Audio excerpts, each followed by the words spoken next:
Not too long ago, Wizards announced Commander Masters, a big reprint set focused on the Commander format. Now, master sets are awesome, and I absolutely love them. So here are my top 10 cards that I'm hoping get a reprint in Commander Masters. Now, they've already announced a few: Jeweled Lotus, the Dragon, and Captured by the Jin Zhao, all of which are great reprints. But there's a few other Commander staples that I think would make a great inclusion. For starters, Oko Thief of Crowns. Now, for a card that's banned in like 5 formats, it still sees a reasonable amount of play in Legacy and Vintage, but Commander too. Not just at high power tables, but even just casual decks are bringing in Oko. His +1 is so good to use on an opponent's commander, it's just incredibly powerful. And the card has crept all the way back up to like $18. This would be a really good mythic to include. Going down the rarity, Animate Dead is an uncommon that's like $7. Now, it was recently reprinted as a Judge promo and it's in the list, but it's still pretty high priced for a card that's an uncommon. Really good uncommons and commons like this are great ways to just beef up the value of individual packs. And it makes getting a dud rare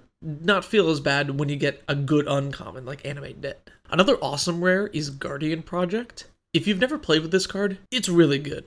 In Commander, it basically just draws you a card whenever a non-token creature enters the battlefield under your control, but it's only been printed once back in Ravnica Allegiance and is like $13 or $14 now. This card is pretty much only played in Commander, so I think it deserves a spot. Back in Ikoria, we got a cycle of ultimatums, and all of them are decent in Commander, but Ruinous Ultimatum is probably the best, and it sees the most play. What is essentially a sorcery speed Cyclonic Rift gives Mardu decks a really powerful one-sided board wipe. It's all the way up to like the $5 mark, and if you've never been on the receiving end of this card, it's really good. I like Ruinous Ultimatum a lot, and the set does seem to have a 3-color theme with the way the Commander precons are. There's 2 3-color ones, so I wouldn't be surprised if we got to see this. Although honestly, maybe Cyclonic Rift should just be what I'm hoping to get reprinted, since that card's like $40.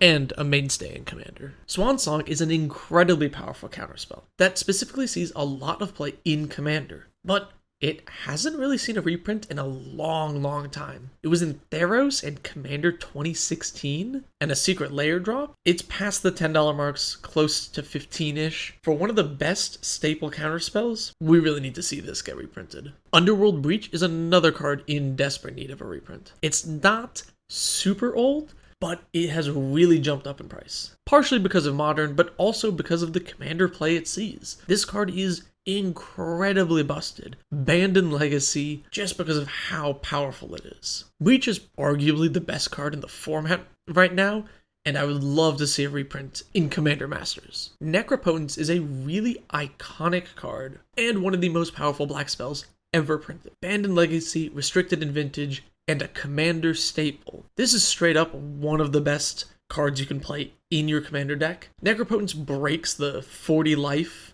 aspect of Commander more than almost any other card in the game, barring maybe Ad Naz. And this card has just been creeping up and up in price, all the way at like the $30 mark now for the cheapest copy. This would be a phenomenal card to put into the new Masters set. Heading back to green, Finale of Devastation is a really expensive card, all the way at the $45 mark from War of the Spark, with no other printings. This card does it all. It's a finisher, it's a tutor, an infinite mana outlet. It's one of the best cards in the format, and because of that, it's really expensive. It's also an all-star in Modern, which partly accounts for the price. But that makes it an even better candidate for reprinting, because then players for multiple formats will want the product. Another $40+ card is Anointed Procession. It's in the list technically, but that doesn't help too much with the price. And other than that, its only real printing is Amonkhet, which was a little while ago now. This white token doubler is the best effect in the colors and one of the best token doublers in the game. I really hope it sees a reprint. And lastly, the number one card I want to see reprinted in Commander Masters is actually 5 cards. I'm kind of cheating. The cycle of free spells like Fierce Guardianship, Deflecting Swat, Deadly Rollick, Flawless Maneuver, and even Obscuring Haze. These cards are really good in the format. They're all super powerful, maybe not the green one being that powerful, but all of them are really good still. And the problem is you can't print them into a standard set. There's no commander. It wouldn't make sense. This is like the best place to put it. And if they don't, it's going to be a huge, huge miss. I really hope that these make it in there. But I want to hear from you. What do you hope gets reprinted in Commander Masters? Do you think any of my suggestions are too far-fetched? Let me know in the comments below. Thank you so much for watching. Subscribe for more.